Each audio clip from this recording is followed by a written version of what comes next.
Good morning everybody. Today we will discuss about the losses in a transformer.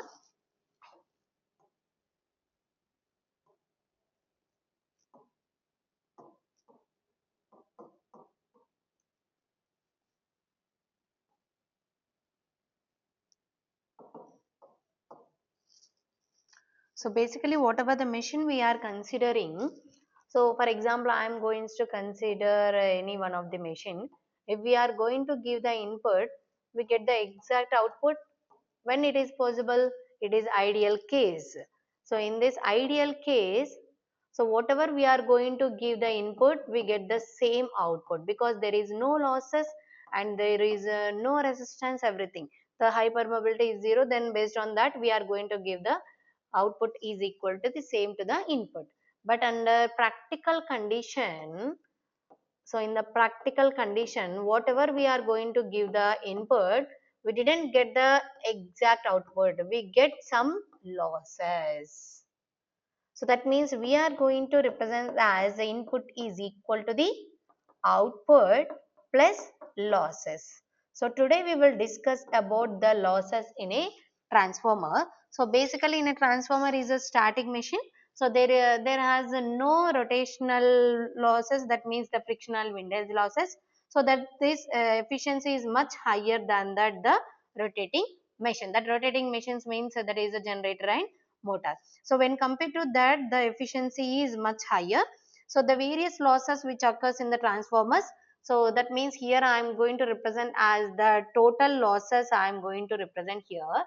That losses are classified iron or core losses, iron or core losses, and the copper losses,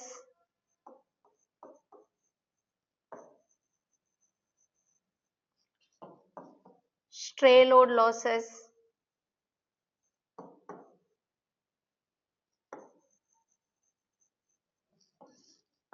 and the dielectric losses.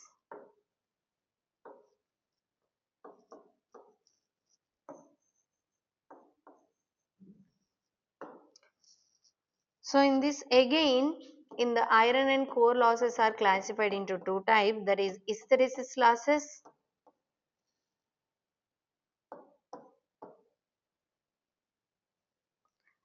and eddy current losses. Basically these losses we discussed on the construction of the transformer itself only.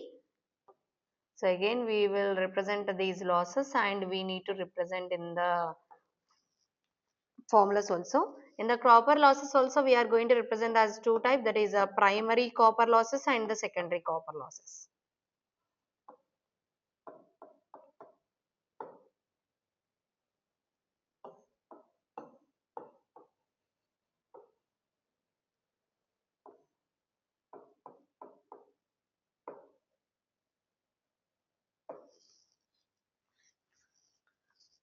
Now coming to the individually I will explain.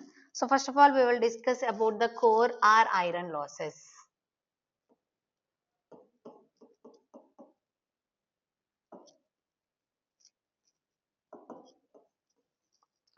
So it consists of, already we discussed, it consists of hysteresis losses and eddy current losses.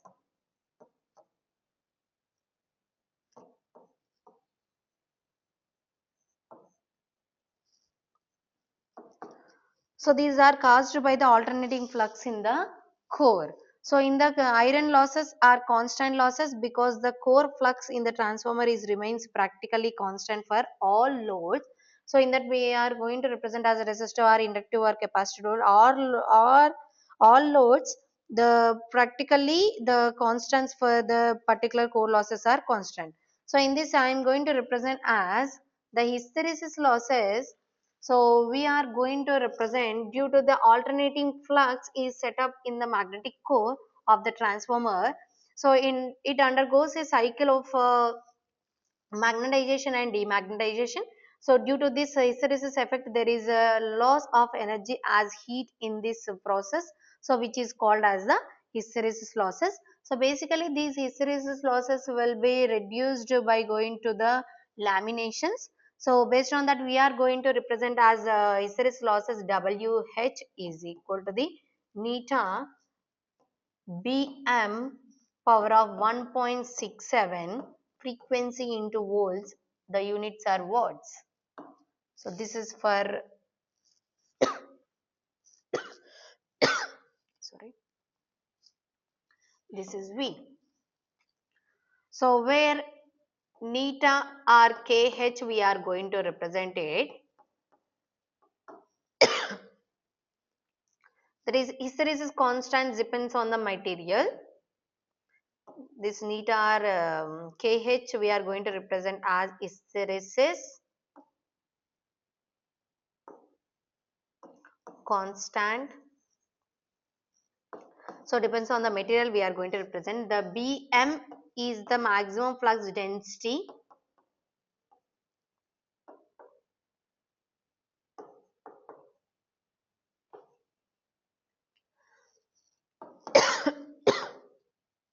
The units are Weber per meter square. That frequency F is the frequency. The units are hertz. And the V is the volume of the core.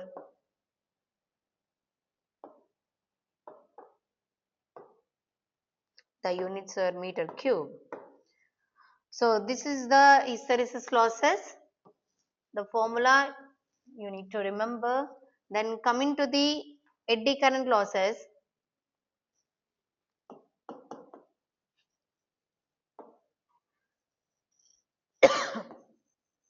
Sorry.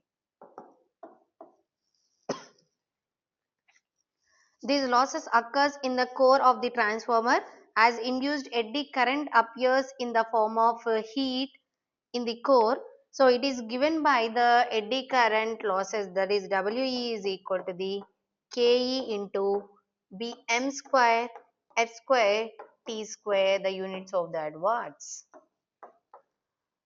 So the induced EMF in the core tries to set up the eddy currents in AC core and hence the responsible for the eddy current losses. It will be produced as the eddy current flows in the winding. So based on that only eddy losses will be produced in the windings. That is KE is the eddy current constant.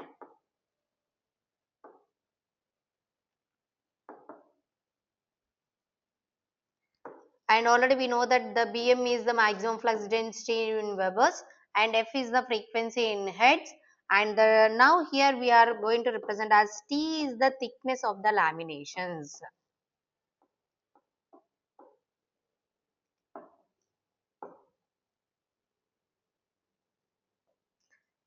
The units are meters.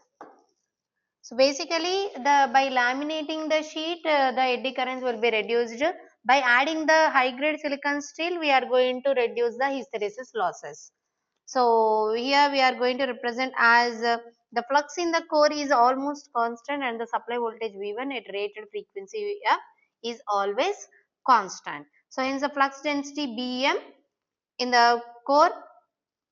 So in both the hysteresis and eddy current losses are constant all the loads. That is the reason the core or iron losses are also called as a constant losses. So this is the reason we are going to represent as the core or iron losses are constant losses.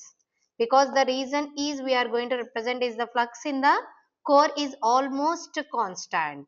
So whatever the flux will be produced in the magnetic core is constant. So that means whenever we are going to give the supply based on that only the current is passing, then the flux will be produced in the entire magnetic core. So that the supply voltage V1 is rated frequency F is also constant.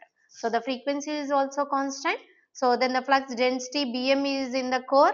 Then both the hysteresis and eddy current losses also constant for, at all the loads. So that is the reason we are going to represent as a core or iron losses are constant losses. So these iron losses are minimized by using the high grade core material like silicon steel having very low hysteresis loop by manufacturing the core in the form of laminations. of iron losses are determined from the open circuited test. So these all about we are going to represent as the core or iron losses. Now we will discuss about the copper losses. So the now we are going to discuss about the copper losses. So these copper losses are due to the power wasted in the form of I square or loss due to the resistance of the primary and secondary windings are given by the I1 square for the primary R1, and the secondary side we are going to represent as I2 square into R2. So the copper losses depends on the magnitude of the currents flowing through the windings. The total copper losses we are going to represent it. The total copper losses we are going to represent as I1 square R1 plus I2 square R2. So in this we are going to represent as I1 square into R1 plus R2 dash. For example, we have to refer to the primary, or we are going to represent as I2 square into, that is, R2 plus R1 dash. So based on that, we are going to represent as, that is, I1 square, that is R not 1 equivalent, or we are going to represent as I2 square, that is R not 2 equivalents.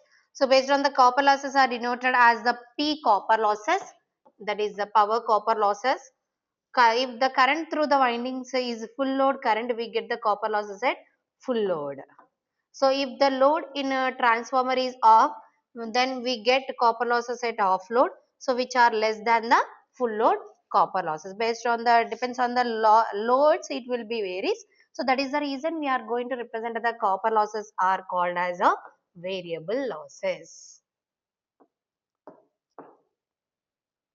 Copper loss is also called as a variable losses, and core and iron losses will be called as the constant losses. So for the transformer of VA rating, that is V1 I1, and for the secondary side we are going to represent as V2 I2.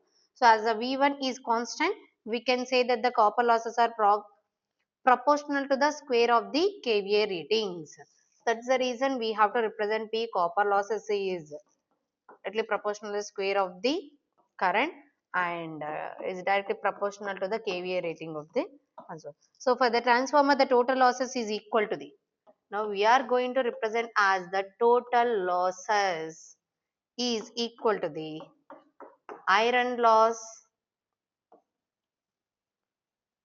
losses plus copper losses. That means we are going to represent Pi, we are going to represent as iron losses, then PCU is the copper losses, that is the total losses. So these iron losses depends on the supply voltage, while the copper losses depends on the current. So please remember this one, these iron losses will be depends on the supply voltage. So these copper losses will be depends on the current.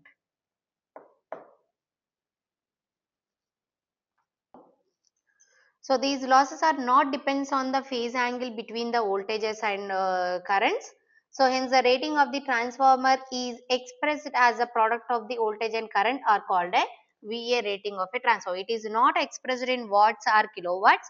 So most of the times rating is expressed in kilovolt ampere. The copper losses are determined from the short circuit test. So core losses depends on the open circuit test. These copper losses are determined from the short circuit test. So now we are going to represent as a stray losses,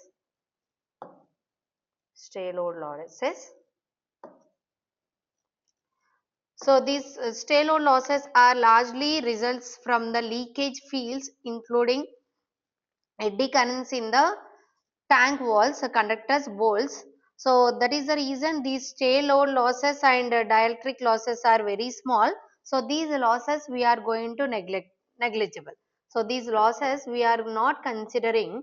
So that's the reason we are going to represent as these particular stay load losses will be existed from the leakage field, including the eddy currents in the tank walls,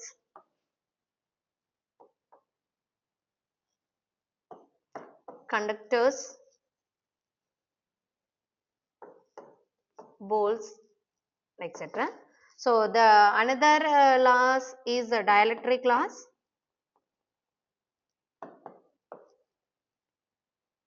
Dielectric losses. These losses occurs in the insulating materials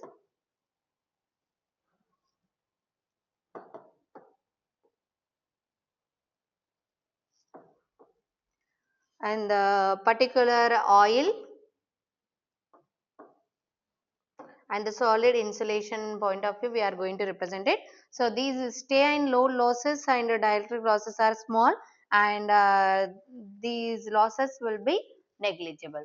So these are all about the losses, and that the transformer losses are classified into four types, that is iron or core losses or copper losses, stay losses and dielectric losses. So the core or iron losses are also called as the constant losses, and the copper loss is also called as a variable losses. These remaining two losses will be negligible because very small.